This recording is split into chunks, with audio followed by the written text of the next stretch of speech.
Hi friends, இன்னைக்கு எவ்வளோ snow பாருங்க, சூப்பராக இருக்கு.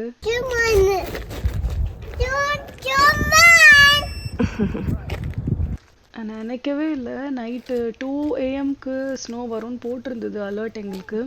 காலையில் எழுந்து பார்த்தா அவ்வளோ அழகாக இருந்தது.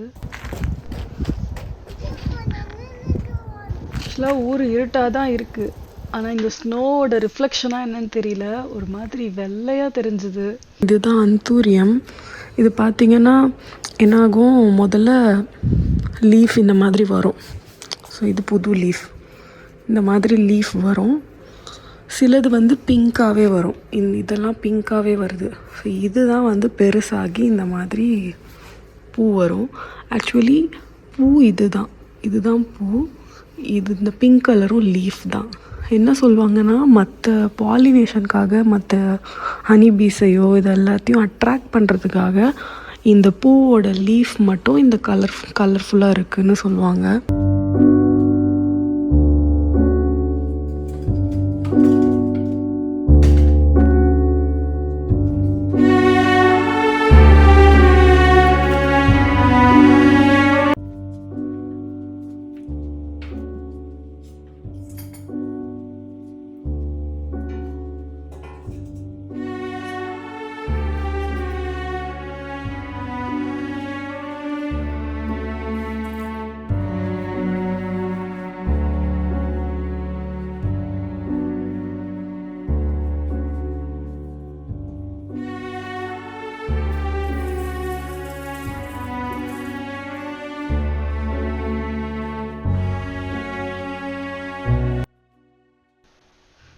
ஸோ இப்போ நம்ம அந்த காலிஃப்ளவரையும் பீன்ஸையும் லைட்டாக சாட்டே பண்ண போகிறோம். இதெல்லாம் குழந்தைங்களுக்கு கொடுத்தீங்கன்னா ரொம்ப பிடிக்கும் அவங்க.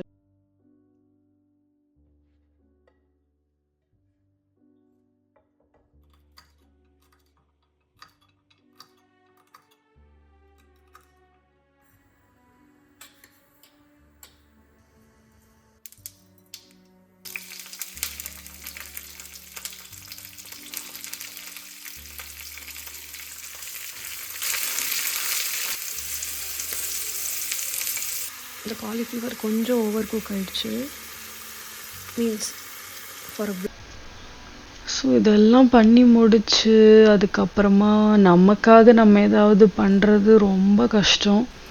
அதுலேயும் குழந்த, ஒருத்தர் அழுதா ஒருத்தர் அமைதியாக இருப்பாங்க, இல்லை 2 பேரும் அழுவாங்க.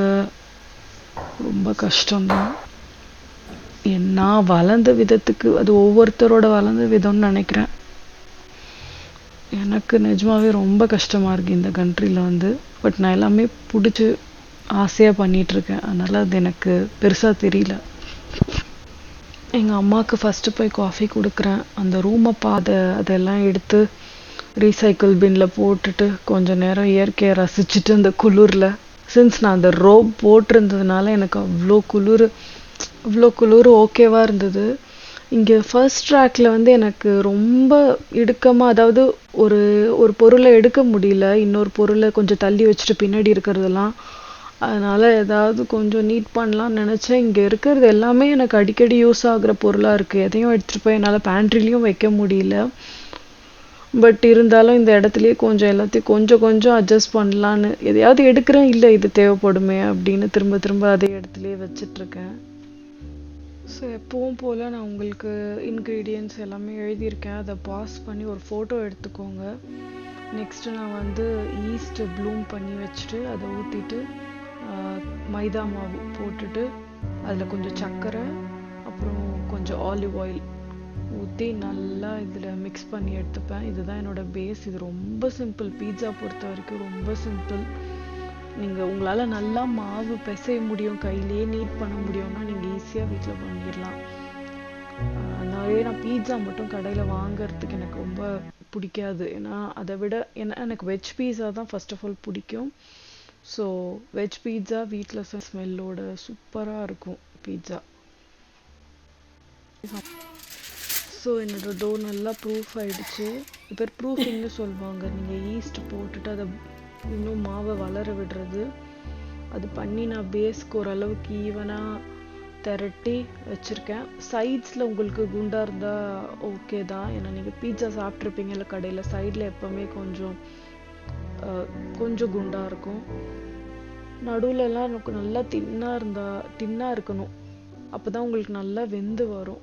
ஏன்னா மேலே நீங்கள் அவ்வளோ வெஜிடபிள்ஸ் போட போகிறீங்க, ஸோ நல்லா தின்னாக இருக்கணும். அது எப்படியோ ஈஸ்ட் போட்டதுனால இன்னும் கொஞ்சம் அப்படியே பெருசாகும், உப்பும் அப்படியே. அதனால் உங்களுக்கு அவ்வளோ தின் க்ரஸ்ட்டாக வராது. உங்களுக்கு ரொம்ப தின் க்ரஸ்ட் வேணும்னா நல்லா தின்னாவே போட்டுக்கலாம் அப்பளம் மாதிரி.